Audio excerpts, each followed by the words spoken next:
bias is. So unconscious biases are social stereotypes about certain groups of people that individuals form outside their unconscious awareness. Everyone holds unconscious beliefs about various social and identity groups, and these biases stems from one's tendency to organize social words by categorizing. So basically, in other words, in easy words, it's when we think that we are not judging and we say to ourselves, I'm not judgmental. I'm definitely not judgmental. That's not me. Somebody else might be, but that's not me. Yeah. But actually I am. Because I am judging all the time without knowing, unconsciously. Yeah. An example of that would be, I expect Afro to empty the bins in the house. Because I feel that's a man's job. But who said that is a man's job? Why is it that I'm not able to do that? I am able to do it. But in my head, I think, no, Afro should do that. And if a bulb goes off, Afro should change the bulb. And if I need to do something to do with outside of the house, it's his job. But anything to do with inside of the house, I feel it's my job. And we've divided jobs according to gender.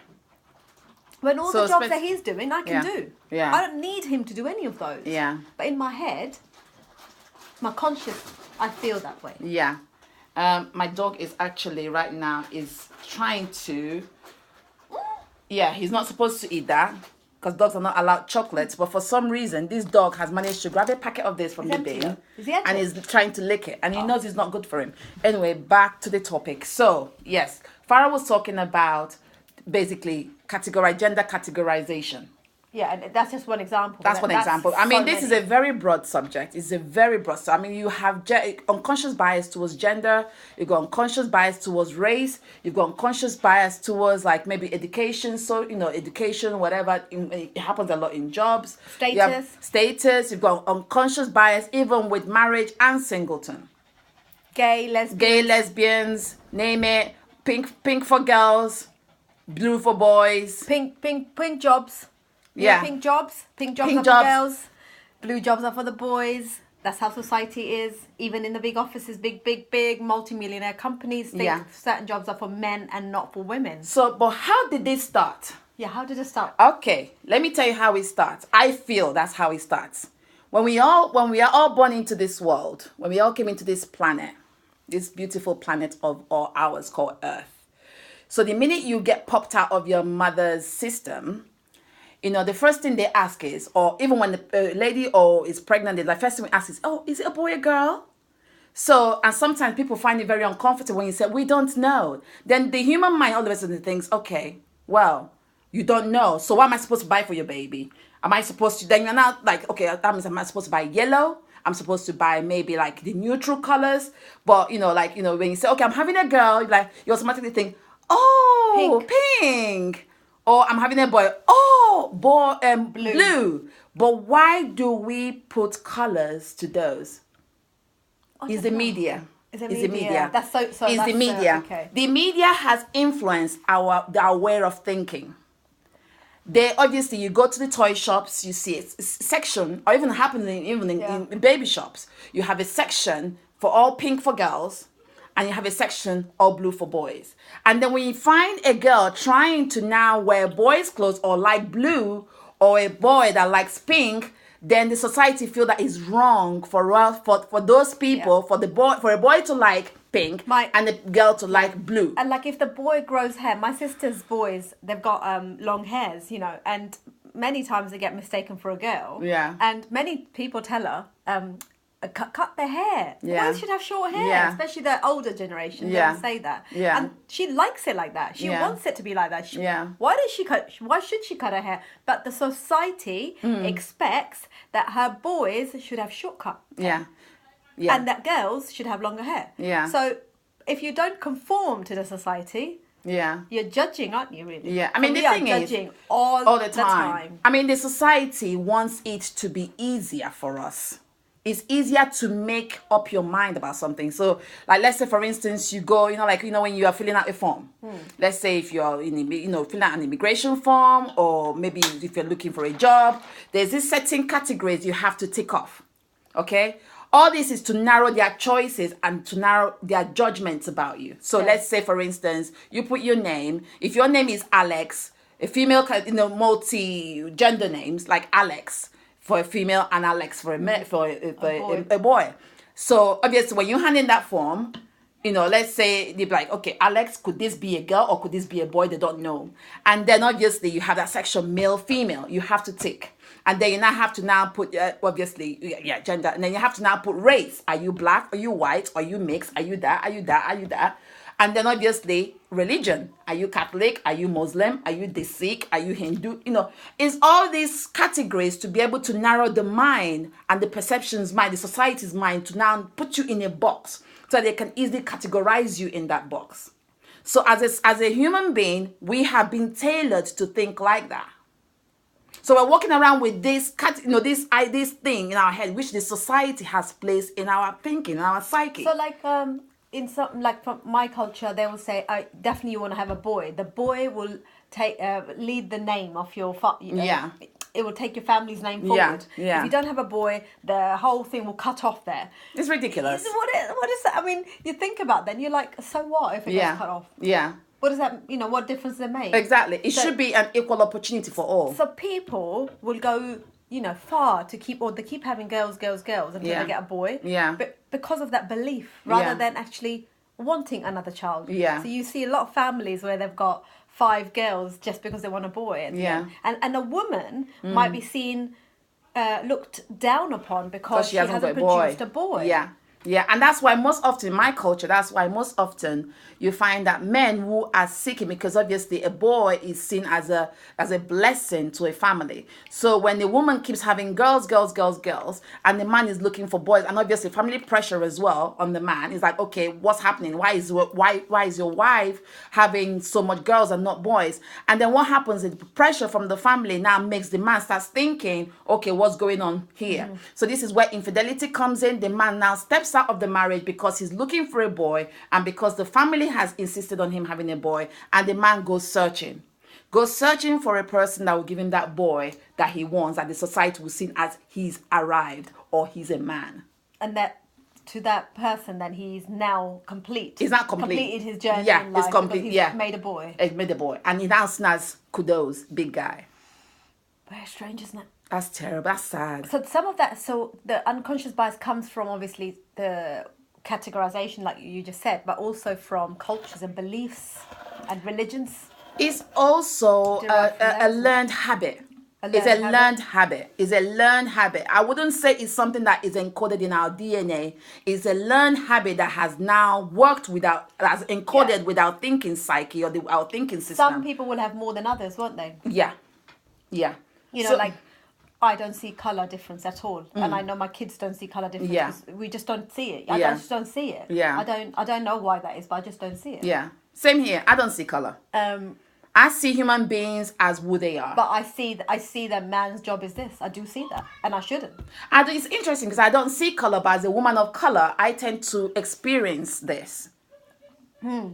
And for instance, like, a classic example, there's so many things that I could go on and on and on and on, but I'm going to touch on a particular subject. So let's say, for instance, I'm going to a GP. So I'm waiting for the GP. I'm sat there. They mention Anita and then Horsfall. Okay. And then I'm sitting down there. There'll be a lot of people around, white folks, brown folks, everybody mixed, everybody, naming from different gender, different, ethnic groups. They're sitting down there. They call up Anita Horsfall. As they look around thinking, okay, is this going to be a white person that's going to get up? Is this going to be a white person? And when I get up, everybody looks at me like, really? And I get that reaction all the time.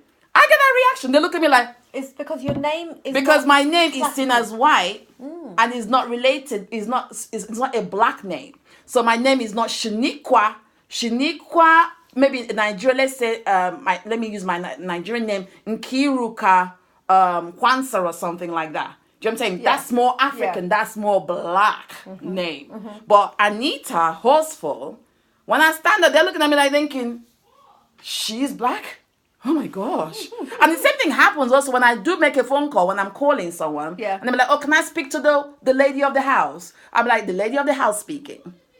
Yes, can I speak to Anita Horsfall? Yes, the lady of the house is speaking.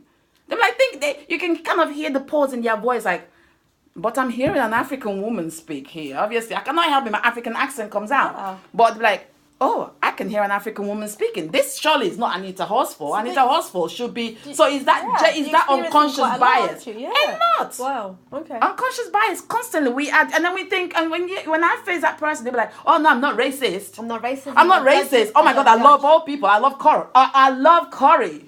Oh, I love jerk chicken and beans and rice. I am not racist." But you have unconsciously become racist. Yes.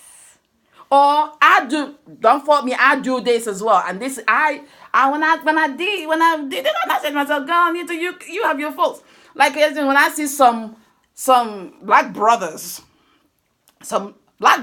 walking around with their pants hanging out, with their cheeks, I'm like thinking, dude, really? So I'm automatically judging them. I'm not judging their personality and character. Or they might be the most beautiful people, but the fact that I've just seen them, their pants hanging off, and all of a sudden, as a society, and I know it's not only me alone, we automatically put them in that category as bad boys. They must be in a gang. And that's our unconscious bias coming out. Exactly. Unconsciously. Oh, there's another one as well. In Zahara's school, they banned bandanas in school. So I remember when my daughter now tied her bandana, had her braids up, and then she put her bandana around. You know, it's a fashion accessory. Nothing, we didn't think nothing of it. We didn't think about anything. You know, she wanted to look different. So she went to her school. She came back when she came back, "Oh, mommy, the school pulled me to one corner and said to me I shouldn't wear my bandana." I'm like, why? Why should, obviously it's a fashion accessory, it's in season, all the shops had it. People are buying into it. She goes, they said to her not to wear it in school. So I said to her, I wonder why. They said, oh, because it could be related to a gang, that my daughter could be in a gang. Oh, gosh. So that is what they've linked. You see, the school unconsciously does it. We all do it, you see. So the school automatically thought that my daughter wearing a bandana to school, she's now affiliated to a gang. And they don't want that in school. So we suffer it in many ways. And what we're talking about, that Brené Brown, didn't she? Oh, Brené Brown, vulnerability. When she was actually signing a book, whatever book the popular one. Yeah. I don't know the name right now. But as she was signing, a man came up to her and said, "Why is it that you don't talk about men?" Men, yeah. And she was quite taken aback, thinking, well, I am just interested in women. I'm interested in what women do. Or what women go through, and she said women go through a lot, didn't she? Yeah. And he said, how do you know? Yeah. How do you know? The man said. Yeah. So then she looked into the men, and she's done a massive topic about men. And what she was saying was, our unconscious bias makes us think the man is meant to be strong always. Yeah. So he's there to look after you. That's what we think. He's there to do all of the outside jobs. He should bring in the money. He should be providing. He should be the role model. What a pressure. We go through all of the and when he's feeling low, he cannot open up because he mustn't show tears because he is a man. Yeah. If he showed us tears, we say to them, don't we? Why don't you talk to me? Talk to me because I want to hear.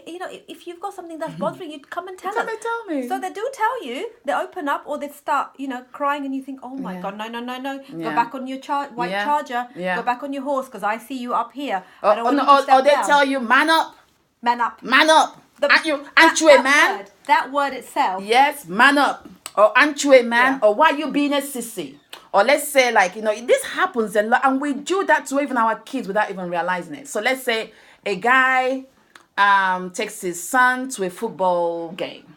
So the son falls maybe on the football ground. Maybe the boy didn't tackle or didn't play as well as his dad wanted him to be. Didn't play as well as the way they So obviously the dad after the thing will give a child a long lecture. Why did you be a man? You should grab the ball. Be the man. Why you being a sissy? You are constantly bringing the child's personality down. It's like you're trying to make the child at such a young age, and we do that even as babies. We do that to babies. We tell the kids okay, you're not allowed to be female. You're not allowed to show your weaknesses. You're not allowed to cry. Boys are tough. Boys are providers. Boys are macho. Boys are not allowed to show their feminine side. Boys are not allowed to wear skirts. Boys are not allowed to wear makeup. Boys are not allowed to grow their hair. Boys are not allowed to have a feminine voice. Boys are allowed to speak moo And if you do, you get categorized as gay. as gay.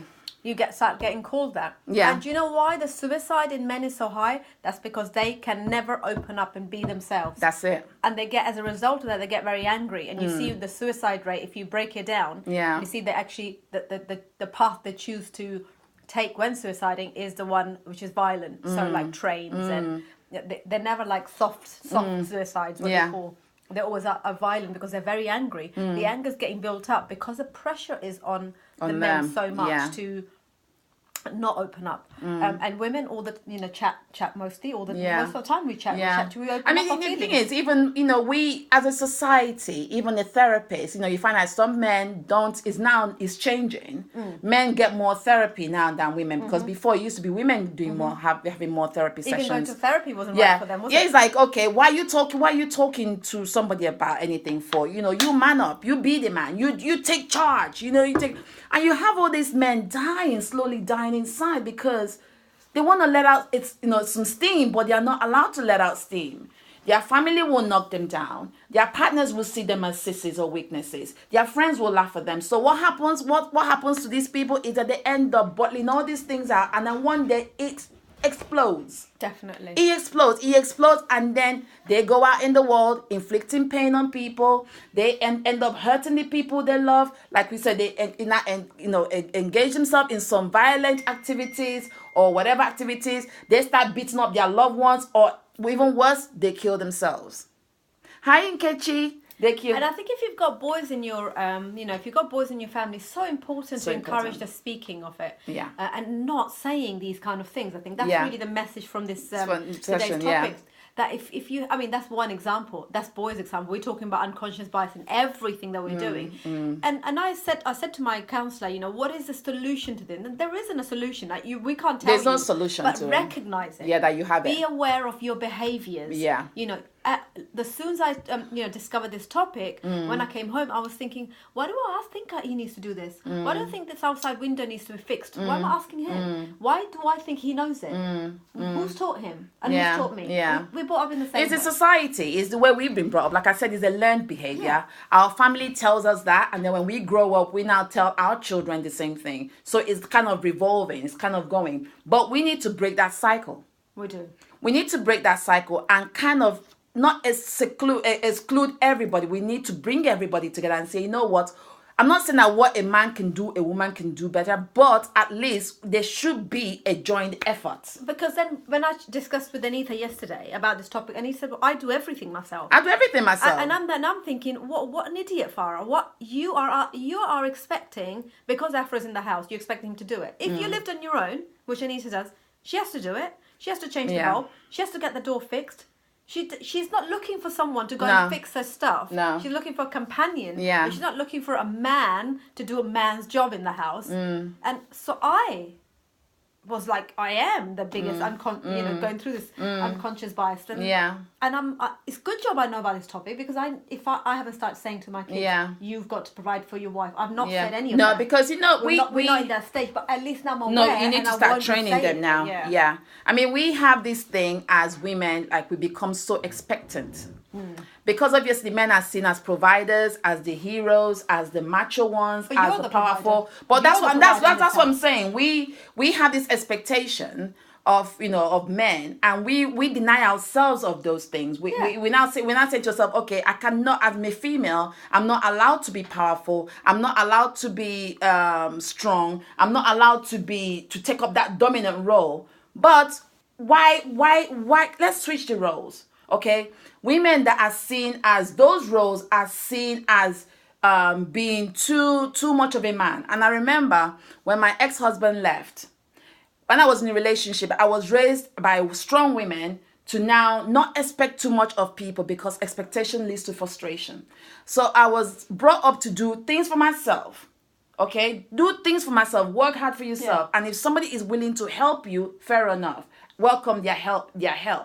So I went into my marriage like that. I didn't want my ex-husband to now do everything. I was one that, okay, yes, he was working, but I was one that I was trying to kind of make things better for him so that there wouldn't be so much pressure on him, because obviously getting into this so-called commitment called marriage, yes, some people think it's an accomplishment. It's not an accomplishment, by the way. If you think you're married or you're in a relationship and think it's an accomplishment, it is not. It is bloody hard work. It is life contract. It's not, because a lot of people thinking, okay, I've accomplished one of my accomplishments in life is to get married. And we're sitting down there waiting for Mr. Right to come or waiting for our superhero to come to save us. No, save yourself. There is no superhero. There's no superhero. Everybody is a superhero. Save yourself. Anyway, back to it. So I was trying to help him as a woman, thinking, okay, yes, I have been brought up that way. I'm powerful within myself. I'm not a sissy. I'm not a weak person. I'm not going to sit down there and expect my ex-husband to do everything. So as I stepped into a role that is seen as a man's role, okay? Not because I want to wear the trousers in the house, but to help him. Partnership. So my efforts in partnering with him, I was seen as doing what a man is doing. So I remember when my marriage dissolved, and obviously the last piece of advice he left for me, I analyzed his advice for years, and I'm thinking, so if you think that's a wrong thing, well, dude, that's not a wrong thing. He said to me, can I leave you with a piece of advice? I said, what is it? I thought he was going to say, you know what, do this. He said to me, let the man be the man. Okay, what does that mean? Let the man be the man. So what does that mean? Okay, be vulnerable. I mean, I should be vulnerable, and then he will be my savior. I should be there crying every time, and for him to rub my back and say, okay, oh, sweetheart, I'm here for you. He wants to be the hero. So he wants to be, like you said, he wants to be the one changing light bulbs. Yeah. I should be there waiting for him when he comes back in the middle of the night, when I could easily change the light bulb myself. I'll be there in the dark waiting for me to come back at 10 at night time to change the bulb. Or if my bin needs to be taken out, I'll be waiting for him to take out. I'll be sitting there crossing my leg because waiting for my ex-husband to come back and take out the bin. Or like, so I remember he used to assign certain roles. Okay, yeah, the wife's job is in the kitchen. Your job and I remember one instance when I was heavily pregnant, I asked him to help me vacuum the house. He told me that is not a man's job. So since when has vacuuming the house become a man's job? Or a woman's job, sorry. So you see how we unconsciously we categorizing people. In politics, though. Politics Why is the same. So many men. No, well, the thing is, because we call it a man's world, don't we? We call it a man's world. That's what the men. There's a song. There's a man's world. But if you look at the likes of strong characters like Oprah Winfrey, Michelle Obama, Hillary Clinton, even Theresa May, even like Margaret Thatcher, they were seen as like women with the balls of steel. Why would you call strong, powerful women as women with the balls of steel? So the men felt very inferior and felt like, oh my God, these are powerful women that if they gave them the chance, they're going to come and overrule them. And damn right, they will come and overrule them. But they were scared. So what they normally do is, men in a pack like that, is they work in a pack like bullies to try and suppress one woman who is powerful. But the woman comes in peace. The woman she's just there. She has this powerful personality. She just wants to get the job done. But the man is like, oh no, she's not allowed to be in politics. She's supposed to be behind her husband. Like we see with the likes of the American president. Exactly. And you see what's happening? Yes. See what's happening right now with our British politics. So you've got Theresa May, who happens to be the British Prime Minister. And you've got all the cabinets in the parliament. So right now they are trying to overrule her decision of getting into stepping out of the EU, because they feel like, okay, why would a woman make such a decision? It's not her place to make such a decision. Mm-hmm. But let's say if we reverse the role and it was the likes of Tony Blair at his time says, you know what, we're coming out of the EU, everybody will clap hands and say, yes, woohoo, yeah. But because it was a woman, it's not allowed. A woman, how dare you reach that decision? Or you see the likes of America. I'm calling out their names now. You see Donald Trump and his wife. The man is always walking in front and the wife is behind. And if he dares walk side by side next to the husband, it's still like, how dare you walk next to your man? How dare you? You're not aligned with him. You are seen as good example. he's superior, and then you are down there. Do you remember Lady Diana? How she was like, if she's having an affair with this guy, Yeah. what her name was thrown into the mud. Yeah. When, what's his name? Her husband. Yeah, Prince Charles. Prince Charles. He was all right doing what he did. Yeah, exactly. So you see, even we Look how judge, media had we taken that. judge without even knowing. Our classic example, we do it. What did we? We all watched the royal wedding, didn't we? Didn't we all watch the royal wedding? In fact, I don't watch TV, but on that day, I opened up my laptop and I watched it on BBC. And we all sat there, we all hailed, we wanted to watch the dress, we wanted to see the carriage, we wanted even to see the mother, we even wanted to see whether Meghan Markle's dad is going to come out and do cause trouble.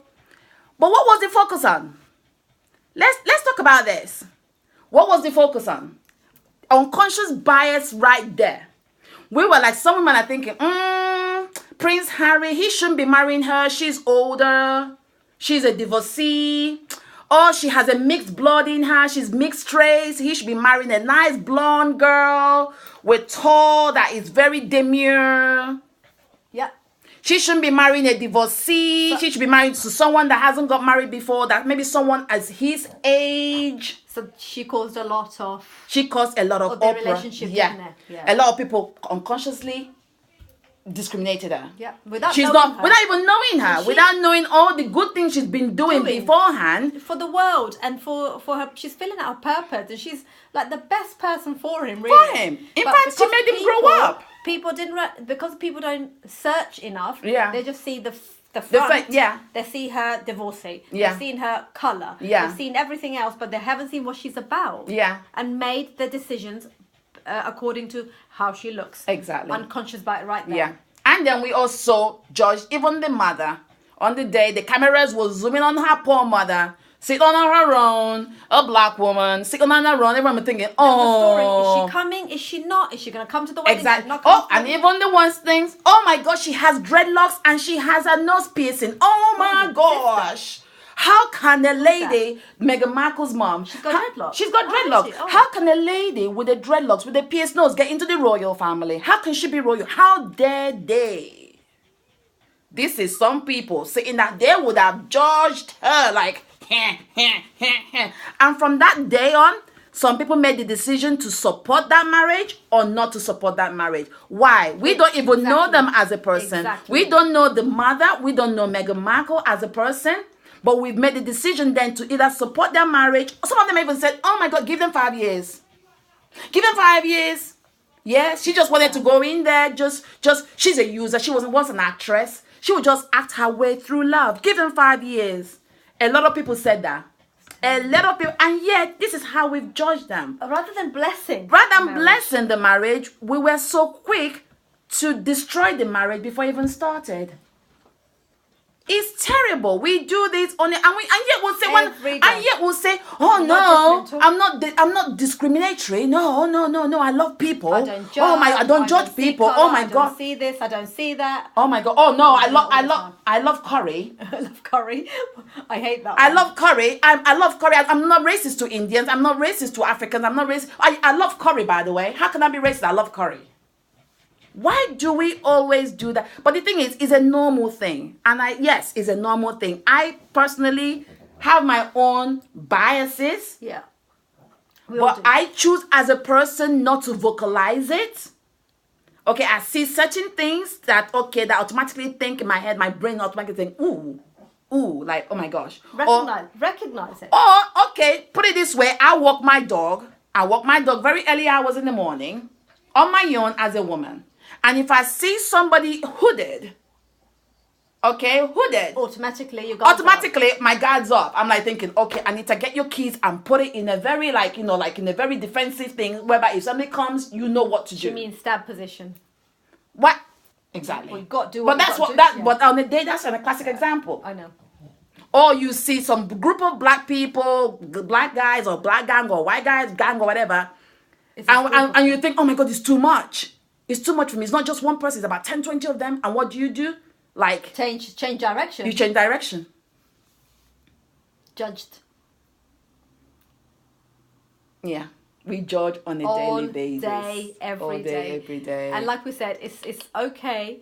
It's just to recognize it. Also, how are you behaving in front of your kids? For me, that's quite important. That's important. It's like, seeing someone who's slightly big, and then if you're commenting something in front of your child, that is gonna always stay with them. You have taught them that. And we say But to you them, shouldn't show and we say to them, big, oh, small, it doesn't matter. yeah, we say to them, You talk about what they say. Yeah. You go on facts, what's coming out of their mouth, or what they've done, or what they've achieved, not what they look like, their size, their color, their gender, whether they're gay, they're different, they might have 500 piercings on their face. Yeah. You can't, just because they've got piercing and tattoo, that does not automatically make them trouble. yeah. Just because they're a liberated person, they want piercing, but they might be the most generous, kind-hearted, loving person. But because we see it, don't want to sit next to this person. Yeah. Too many tattoos. Or trouble. classic example, you see a woman, big boobs, blonde hair, you all of a sudden you think, Tart. You if you're walking with your husband, you put your husband very close to you, like. She might be the most loveliest, generous, No, kind person. no, automatically we think, oh yeah, she's a beauty queen. Or she's a model. Yeah, exactly. Or she's a beautician. And like when I said, when I wanted my first tattoo, my mum said, no way my daughter's getting a tattoo. Because in my mum's head, if you get a tattoo, then I'm like, You're not clean. I'm not clean, and I'm seen gonna as be rugged. same as everybody else. Yeah. Or, so that my mum's been unconscious bias, and then that's how you become. And you then, like if Zayn said to me, Mum, I'm gonna have piercings at age 16, I'd be like, what? Yeah. It's like, how dare you not my... But yet... You know my child? No. But yet we tell them... We always say to them, like, you can be whoever you want to be, darling, and I'll always love you. And support you. How... Deep down. How... Be honest. Honestly, we are the worst hypocrites. Because we say those words and we take it back. Yeah. We don't mean it. Oh, my darling, I will always love you. I will always love you no matter what. I will love you. If you're gay, that's fine. I will always love you. Oh, no, I wish my child wasn't gay. Oh, my God, sweetheart. Oh, my God, if you wear pink or wear, like, girls' clothes, that's fine. Oh, my gosh. Oh, God, I didn't bargain for a girl. I wanted a boy. Oh, gosh. Nathan, why are you playing with dolls? Nathan, play with Lego. Nathan loves dolls. Oh no, my child is becoming Exactly. bisexual. Oh my Weird, isn't God. it? The doll stuff, especially. That The really... dolls. Oh my God. Rayhan likes a lot of things that girls normally like. But Oh, you know what? It's let me fun. tell you, classic example. Now she's mentioned Rayhan. So every Wednesdays I teach girls. Yeah, I go to the school and I teach my girls like jewelry class. So I've always made it a mission of mine to get boys to my class. I said to them, why is this? Why is it that whenever they're doing, boys do parkour, or boys do like football, or boys do certain things, but Girls don't. Boys don't do jewelry class, or boys don't do anything related to the design creative industry. Yeah? Yeah. So I made it to my mission. I said to the organizer, I said, D, I wanted my mission to get boys involved. And I said, listen, most creative jewelers or jewelry designers are guys. So let's start drumming it into the parents' heads.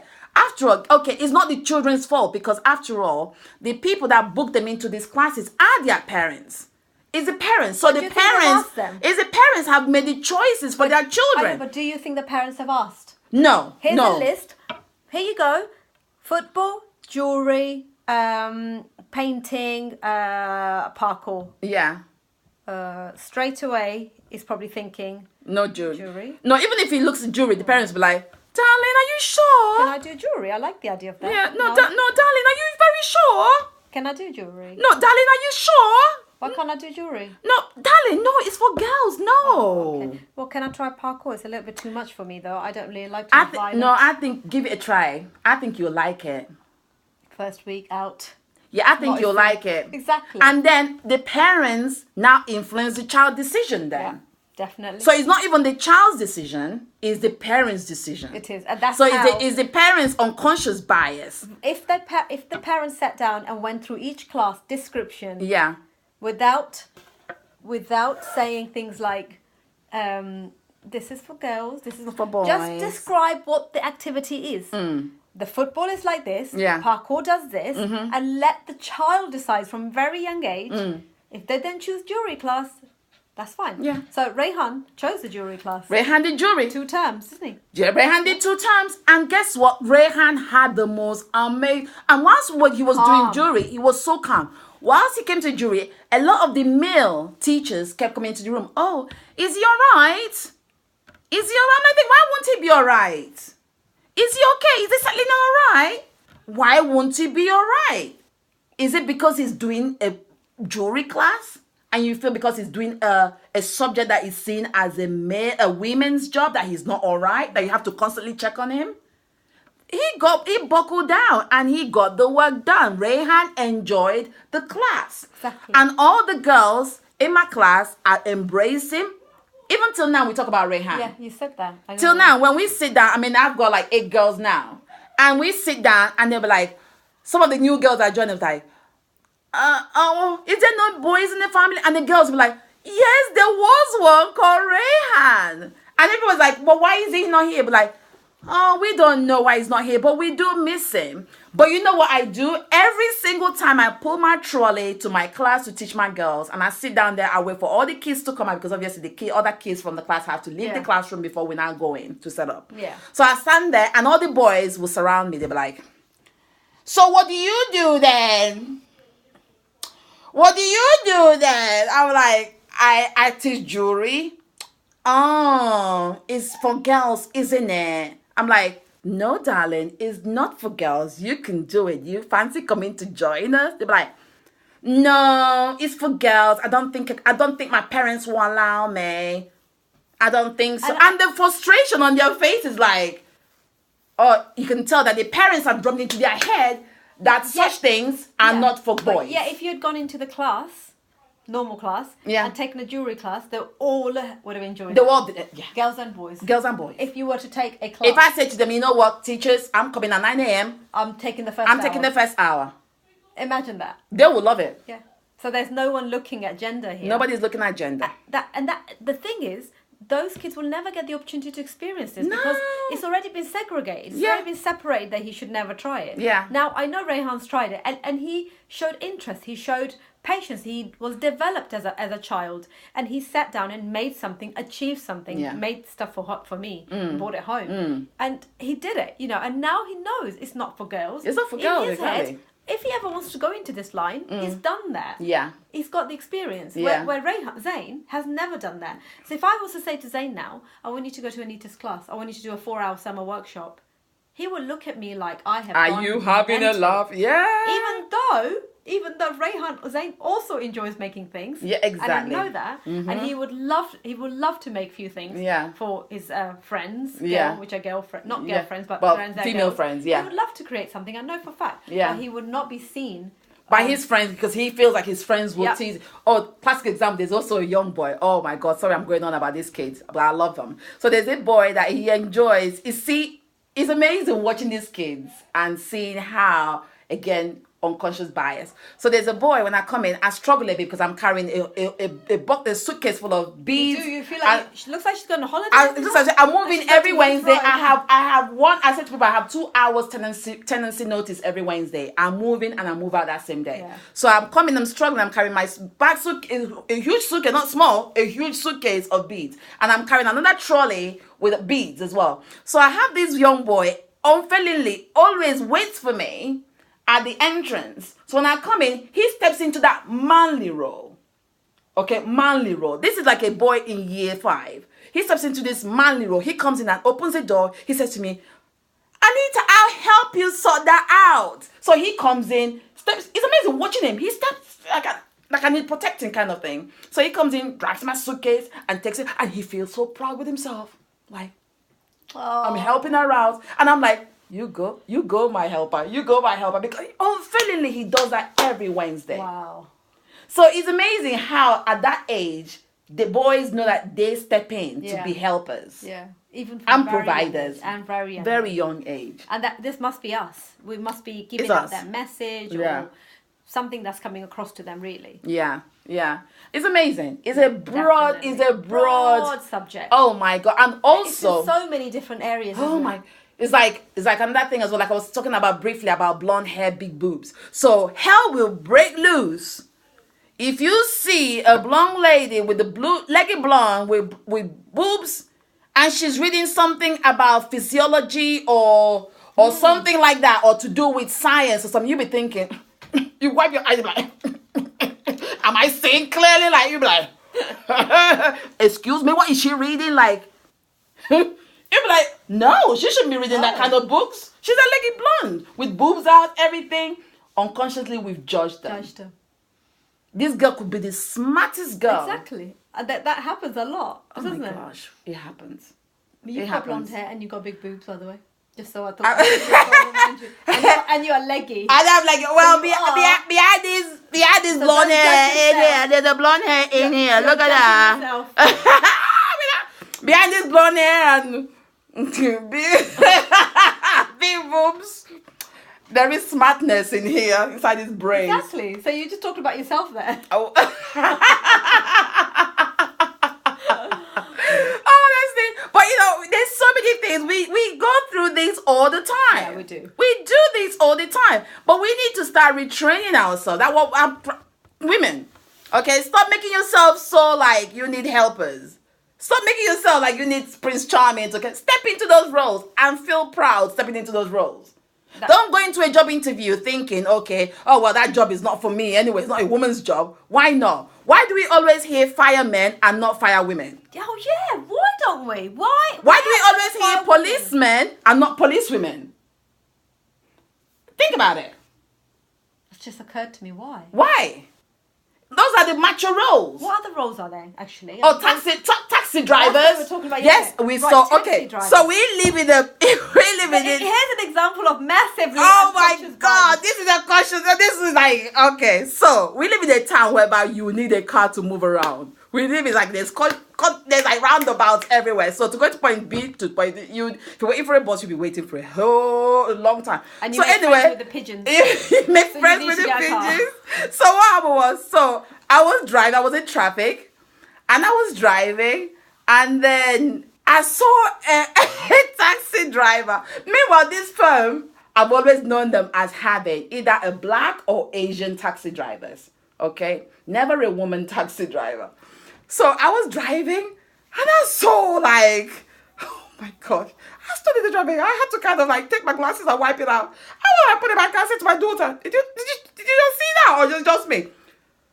A black lady, an African woman with a head scarf was driving a taxi. And I was like, hang on, when did speed line start recruiting black?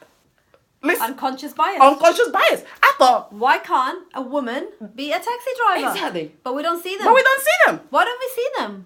Why do they not choose to be taxi drivers? Exactly. When they are as good drivers as men. Or classic example, this also is cultural bias. So when you go to countries whereby they see women as nothing, so obviously I step into roles because of what I do. When I have to be a man, I'll be a man. Because obviously I don't have men around me. I'm a woman. So I went to do a lot of partnership in Marrakesh, in Morocco. Oh, yeah. So it's so funny. So I went to Morocco and I was speaking with my like suppliers. And initially this guy was like, what do you want? What do you want? Like, why are you speaking to us kind of thing? You should be at home. Where is your husband? Did your husband allow you to come out of the country by yourself? Like, hello? I'm like, excuse me? Like, yeah, you're talking to me. There's no man behind me. And also another thing is when I was traveling, people were like, oh no, be careful. Don't go to that country by yourself. You need a man to go with you. Why do I need a man to go with me? I am capable of traveling by myself. So when I'm talking to them, they're looking at me like, no, I'm not listening to you. You're a woman. I'm not taking off. I said to them, listen, I want these shoes done in this color, and I want this, and I'm very harsh with them. I'm not respectfully harsh. But they'll look at me like... You're assertive. Because I'm assertive, they don't like it. they will now go, I now hear them speaking in their language. I say, I don't know your language, but I know what you're saying. You're talking to me like you're saying that I belong in the kitchen, right? I belong at home. They'll be like thinking, they'll be like, no, no, no, no. I said, yes, because they are not used to a woman stepping into that authoritative man's role. So they see me as a woman of business. I should be in the hotel room and my husband should come out and speak on my behalf. Step back. Or should step back. In fact, I shouldn't and even... look down. Have you heard about that looking down? Yes. I used to, in Pakistan, we were told categorically, look down. Look down. How am I Don't look supposed up. to walk if I'm looking down? But that's why a lot of the women look down. Yeah, I had to look down and I had to walk behind a man. And I wasn't allowed to go by myself. I had to have a man with me, or boy, or a man, or some kind. Or you should cover up. Oh, cover up. That was with covering up. You still needed to look down. It's interesting. What if you thought all these The man, they want you to cover up. But yeah, they are the ones that are the ones looking. It's interesting. That is interesting. It's so interesting. They want you to cover up, but yet they are the ones looking. I'm like thinking, then cover your damn And then they say, eyes. don't go out like this. Why have you got your butt cheeks on show? Why are your boobs so, out? Yeah. You shouldn't have your boobs out. You got yourself in trouble. Yeah. You did this to yourself. You Yeah. brought it onto yourself because Yeah. your boobs are out. Yeah. Or you're hanging out. Or you're a slapper because you've got your... Yeah, you're a slut because you've got tight, short-fitting dress. Yeah. Categorized. We constantly hear that, obviously, from the likes of, like, although now they've made it acceptable, the likes of the Kardashians, Kim's with that not Extra so large. real. We don't know what it is. We don't know what it is, but I'm not even going to go there. Or with the family, and then, initially put it back, rewind all the way back in maybe 1990, before even we discovered who they were. If a woman that had big bazookas and big bottom with barely nothing close comes out, we'll be like, oh my gosh, how dare you, like, come on, cover I up. really think we should be in that program. You know what that program is where Which you're one? watching TV and everybody's around? Oh yeah, the Google box. You need to be in there. They be like, You're always so funny in it. It just occurred to me. You'll just be so funny in it. You could do it from our lounge. Exactly. Isn't it shot in your lounge? Yeah, it And is. you have a box of chocolates in between you. And then we can be. And you can just be. And we can. What do you think, guys? Do you not think she should go into Gogglebox. Gogglebox. I don't watch TV much, as you can tell. No, so That's me. what I don't really. Yeah. But we now see them as then in those days they'd be like, okay, cover up. But now in this millennial age, we're like, oh yeah, it's okay. Okay, you can bear it all. It's acceptable. And you are thinking, unconscious bias. They're like, because they did it, it's okay. But if I did it, if I stepped aside and wore the same outfit, they'll be like, no, fashion police will be calling me out. Fashion police. They will call you out. They'll be like, yeah, who wore it better? Kim K or Anita? No, Anita didn't wear it very well because the lumps and bumps were showing. But I have the same lumps and bumps as Kim K. But that unconscious bias, we've automatically, the society has made us accept that Kim K is seen as beautiful. Even her bumps. Even we know that her bumps is not fake real. We accept it. Yeah. We accept it that, okay, she's beautiful. But another black lady that is not Kim K, that has the same thing, will not be saying, oh, Even she though should be ashamed of herself. Even though hers is real. Even if hers is real, they'll be like, she should be ashamed of herself. She shouldn't be wearing things like that out in public. Again, conscious decision. Oh, this is another thing that happens in my culture. And not only my culture, it happens in Brazil too. It happens everywhere. Where you think lighter skin is better than darker skin. Yeah. And there's people going buying creams to make Bleaching creams to make themselves lighter. I know, I heard that the other day. Someone said, I don't want to go in the sun, and I'm going on holiday, but I don't want to go in the sun. And I was like, everyone wants to be tanned though. Yeah, why do everyone wants to be tanned? Okay, guys, please. I've always tried to figure this out, and please help me. And this is not my unconscious bias stepping out. But please pardon me if some people might find this offensive.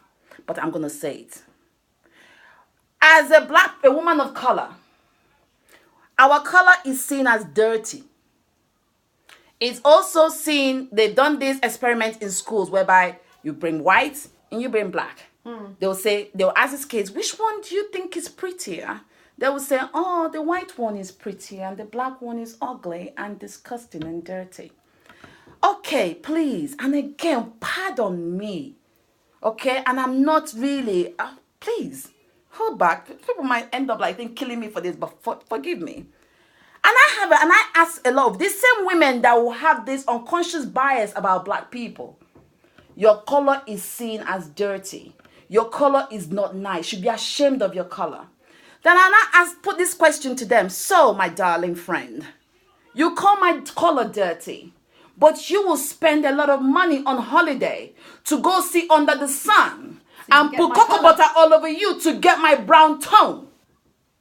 Correct. So your tone is seen as prettier, but my tone is not dirty. How hypocritical is that? My own is natural born color. Yours is either from the bottle Or burnt.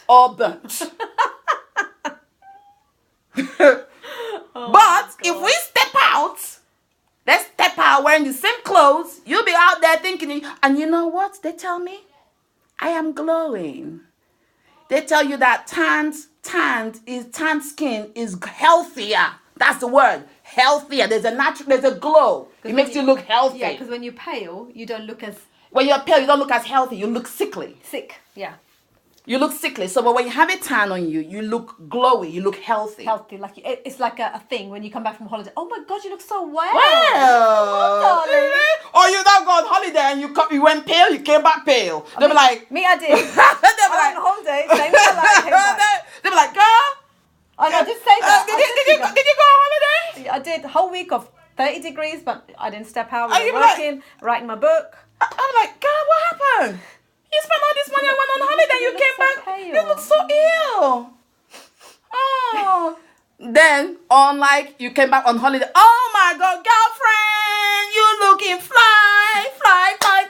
You looking glowed up. Fly as in you're glowing. They're like, oh yes, I contoured it. I put concealer. What was the bronzer? Okay. And they come out all bronzed up and all holidayed up. Some of these ladies will maintain that tan. Drag it out all the way to December. And then me, Anita, natural dark skin, I'm seen as dirty. Why do we do that? Unconscious racism. Bias and racism. Yeah. And yet these people like, oh no, honey, I am not racist. I love curry. But I love curry and goat curry. I love curry and goat curry. I love jerk chicken. I love spicy. I love spicy food. How is spicy food related to my color? How is spicy food related to my race? You just reminded me of your mum a little bit then. Or even the worst thing, or let me even make you guys laugh. I know I'm going on and on. So anyway, as you guys know, in her element. Let me take my hair out. So this is my hair. I want this. you can have it. So anyway, my hair was low. Sweethearts, yeah, you looking all glowed up. Yeah, leave the bun. Don't judge me. No, I'm not judging you, sweetheart. No, you look nice. We swapped roles. Okay, I have your blonde hair now. You have my turban. Kudos to you, beautiful girl. Shine on. Okay, so my hair was shorter than this. I've combed it out. But when I first shaved my hair, and I remember I was in a shop with my daughter, and there was this guy that I knew. Family friend. Girl, you are looking all glowed up. I'm thinking I might wear this one day. Don't worry, on a night out on the 28th, you are. Am I really? Yes, you are. I'll be judged. You are. By our friends. No. I'm like, Anita you are hanging out too much with Anita. They're like, Anita has rubbed off on you. Okay, so this guy looked at me. This was the guy that used to be after my behind. Yeah? Unconscious bias. This is from a black guy, by the way. Oh, the earrings. So he looked... Okay, you put earrings on. You morph into me slowly. It's all right. It's all good. But now gradually change. Hey, you look fine. What do you reckon, guys? Oh, there's a message. It's just another color. In my country, we don't see color. We see people. I'm so proud of it. Exactly, oh, wow. What Janet. country is that? Janet, what country? Janet, what country are you from? I don't see... Girl. Oh, am I messing about? I need to put you on some African clothes now. Again, my unconscious bias. Why do I have to think that I have to put you on African clothes? Anita. You see? Why can't I have my CrossFit outfit on and this on? Why not? You look quite cool. I can see you lifting weights in that. Anyway, so this guy saw me with my cropped hair. He automatically thought that I was not attractive. So this is what happens Before when you with a crop top. No, my crop top when I shaved my Okay. hair. So he saw me that I wasn't attractive. Because Again, girls should have long hair. Yeah, girls should always have Oh long my God, hair. that's my boys say that, don't they? Yes. When I was getting my hair cut, I said to the boys, "Mummy's getting short hair." No, I'm not gonna walk with you. Yeah. Girls are supposed to have long hair. Yeah.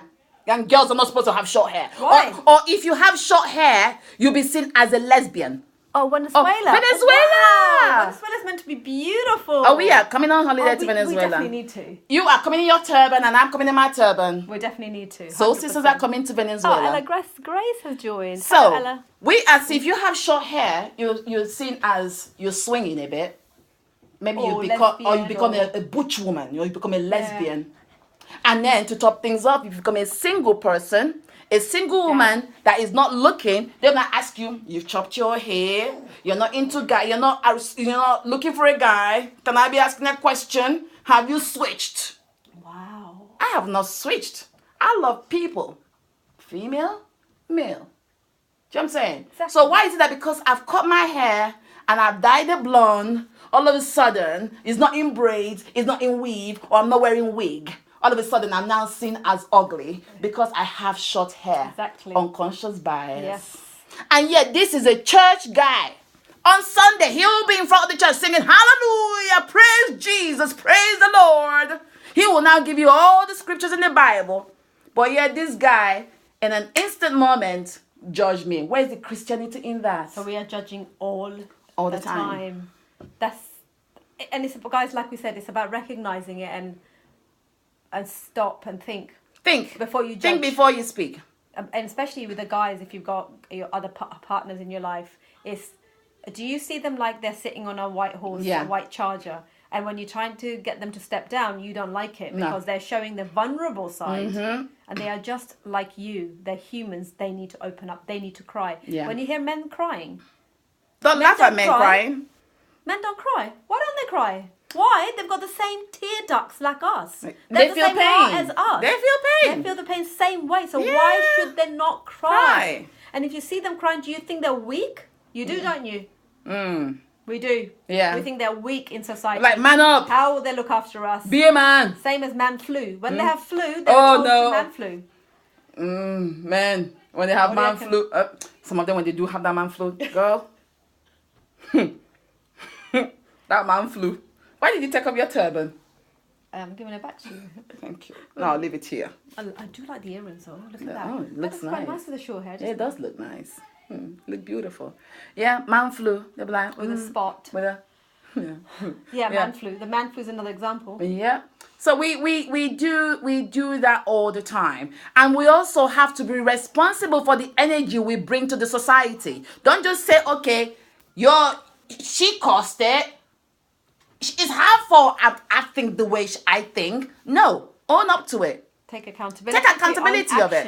And see if you You can be a better you brought person. in that energy. Oh my gosh, I can't that again. Be a better person in the society that you're in, so that you're bringing something to the table, that you're teaching something. Yeah. So make sure you judge the way you look at people, how you're coming across, and maybe have that 5 minutes to think, am I judging here? Yeah. Why did I judge that person? You're counting and down. it says recognizing it. Yeah. Recognize your unconscious bye-bye. bias. So Okay. guys, See you next week. See you next week. Same Bye. time, 6:15. Yeah, bye. Take care.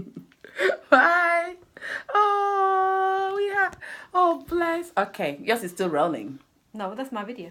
Oh, yeah. So, what do you think of today? that topic? Yeah, I really enjoy that topic. I think so. really, because the thing is, it opened another window in our heads, hasn't it? it does. It actually makes you now think. I think it's because it's now being categorized as the unconscious bias. They put a name for it, and you just think, okay, it's not the word racism. Yeah.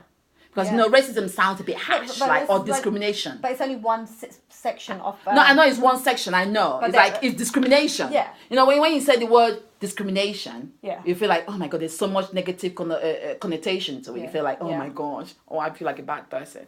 But unconscious bias is like a posh word for it. Fair enough. Yeah. Don't you think? I like it. I like this word. Yes, I am not unconscious bias. Unconscious bias. So. Or imagine that you are discriminating. Yes, it's not nice. It's not that. you are unconscious bias. By saying unconscious bias, you're almost blaming the mind and not the person. That's it, exactly. So you're not holding accountability for it. It's the unconscious bias. Consciously, if you're being racist, then that just is being racist. But unconsciously, if you're being racist, you're like, I'm not racist. Oh, why am I but sometimes we don't know that we're doing it. No, that is what unconscious bias is. Yeah, we don't know that we're doing it. We don't know that we're doing it. And by the time we've done it, we're like, oh my gosh. Oh no, I've said it. Yeah. Oh no, I shouldn't have said that. You now start feeling bad, like, oh no, I'm a bad person. I mean, what a funny example of my parents, really. I know. My dad, oh gosh. don't get married to the white boy. Don't get married to the brown boy now. Now don't get married to the brown boy. And then, but what should you marry? What colour do you want? What colour do you want? And if you marry a Chinese person, don't get married to a Chinese person. Probably. It will be something else he picks on that. So, and he will now say to you, and then if I did pick somebody who's the same colour as me, he'll probably pick something else about them. We're never satisfied. Yeah. Humans are never satisfied. Yeah, exactly.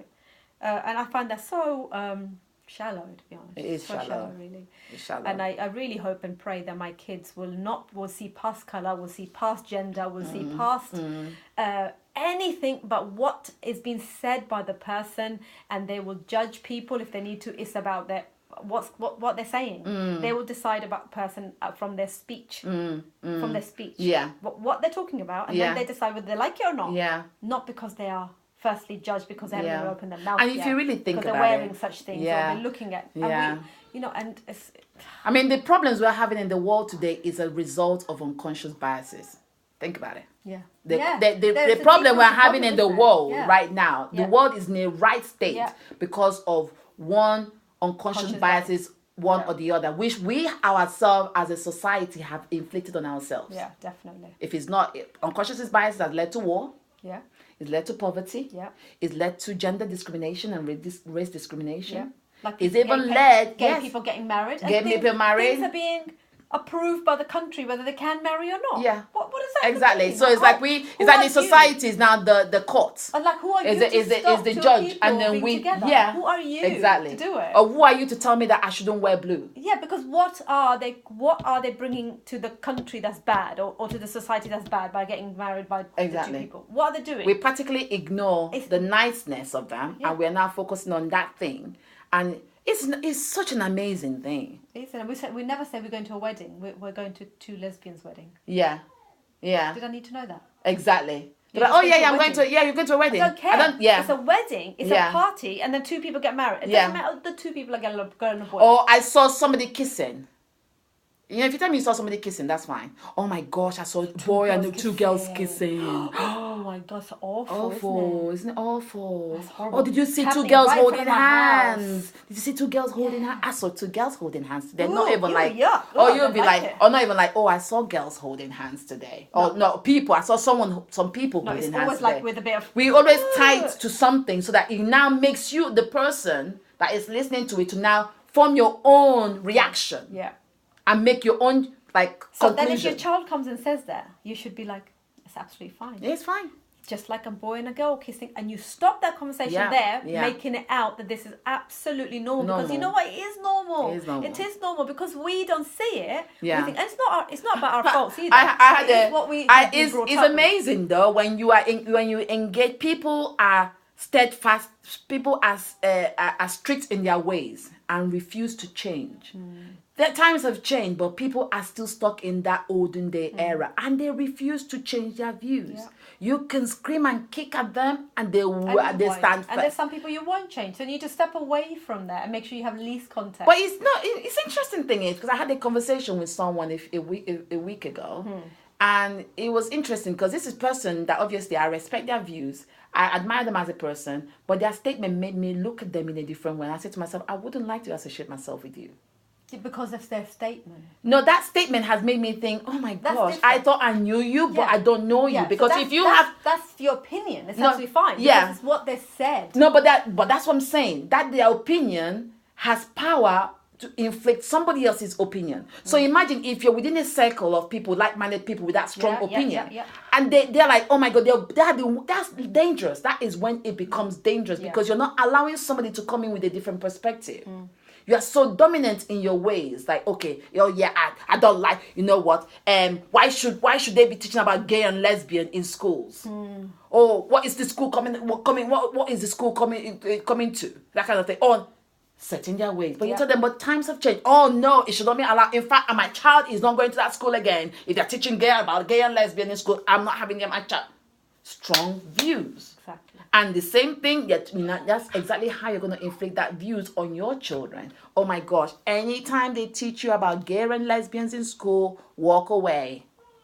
We're not part of it. So what are you teaching your child? You're teaching your child that it's okay not to accept people that is of different gender. You've started to divide. Yes, begin to divide. But then you get angry when your child gets a racist comment about them. If they call them black, you march into that school. How dare you call my child the N name? How dare you call my child? But yet you have that same racist views, discriminative about different genders. Very good point. Actually. Exactly. So how is it one-sided? It's okay for you to have an opinion about one thing, but it's not okay. So this is where we human beings are confused, and this is why the whole world is messed up. It really is, definitely, 100%. So from Soul Sisters today, this was the topic, and I thought that was well presented. That was nice. High five. And we will see you with our next podcast, which is next Friday at 6:15. We don't know the topic yet. Yeah. We always tell you the topic is a surprise. We don't want to tell you in advance. So we'll catch you guys next week. Bye from Soul Sisters. Bye from Soul Sisters. Have a lovely weekend, everyone. You Bye. too, guys.